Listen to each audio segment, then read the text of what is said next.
welcome back to the Citizen channel. We're all staying safe and well, and our regular feature, I didn't know that, which is looking at the facts and oddities within the hard copy memory of the game, being the hard copy memory of the game, the match day programme, of course, and we're going over to the derby, of course, 192nd of derby. A good result, wasn't it? City 3, United 1, 3rd of March 2024. We're going to have a look inside. Slight change, very slight. You'll notice it when we get to it. But you'll probably understand the reasons why, because I'm a bit of blue after all. But we'll have a look at what's inside. Yeah, good programme, good game. Please, if you're new to the channel, push that subscribe button, push the bell notifications. Everything City past, present, and as long as I can keep going, that's for sure. So stick with me. Let us know your comments, guys, on the match or on this programme, whatever you want to talk about, as long as it's City or City related. It'd be wonderful to hear from you. I will comment or give you a thumbs up if that's all it requires, and you can give me a little thumbs up for the 3-1 derby victory. Give us a thumbs up now, guys. Never mind the vlog, never mind what I spout in this, just give us a thumbs up anyway, it'd be much appreciated. Right, we have a quick look at the cover, don't we? It's a nice cover. My son's partner sort of analyses these covers, so I thought I'd just share her comments with you on this one. Did ask him what she thought, and she actually said it makes Bernardo look a bit more masculine than he probably is. There you go. That's a lady's view of it. What do you think, guys? I think from that side view, I think his beard looks more rugged, doesn't it? And he has a bit more of a sort of Roman nose. Yeah, so it probably does. What do you think anyway? I mean, Portuguese, Italians, Roman, I mean, yeah, similar have that similar feature, don't they? Let me know what you think, guys. Anyway, it's all about opinions, isn't it? But I thought I'd share that with you, just a little bit different. Did you know, yes, about City? Mr. Rodri, Premier League appearances, 161. He scores 20 goals, 200 shots on target.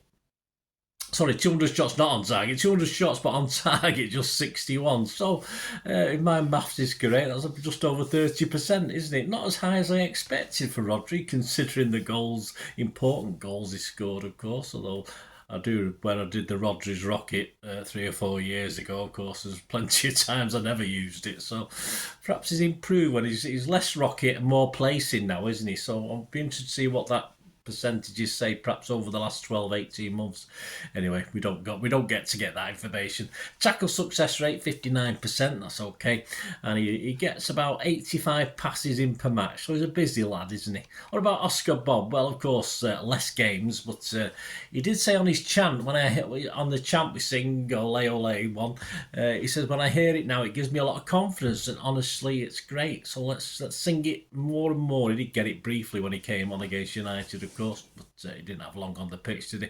But he's only made 8 appearances in the Premier League, scored 1 goal, 1 assist, and he averages 12.7 passes per match. But of course, that includes appearances, so he might have only been on for 8 minutes, so it sort of knocks that average down a little bit. His cross accuracy, though, is at 75%, and here, listen to this, Rodri.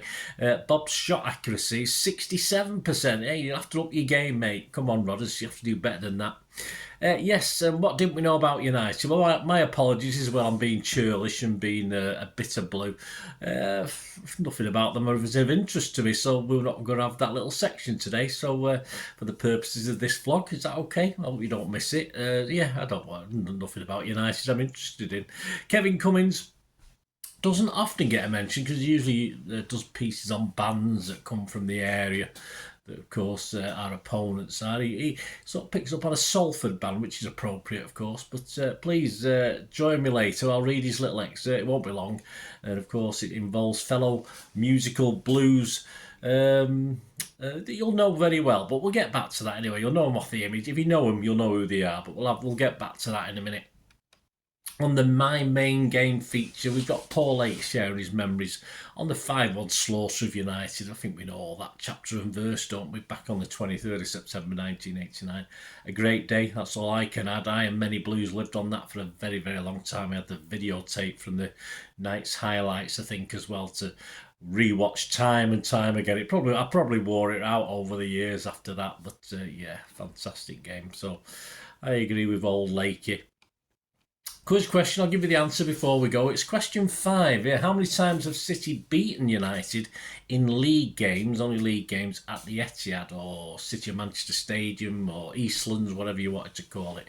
I'll give you 3 options. It's either 8 times, 9 times or 12 times. This was before yesterday's, so have a think about that one. Gary James doesn't go too far back with his City Reflections article. He's just looking at last season, 22-23. Again, quite familiar in my mind. I don't know about yours. Just a couple of things. Our highest league attendance of the season was for our final game of the season, 53,490 against Chelsea, and our capacity for that season was 99.5% full of the ground. So we averaged 53,249. So we're just 0.5% short. I will mention United in this one though.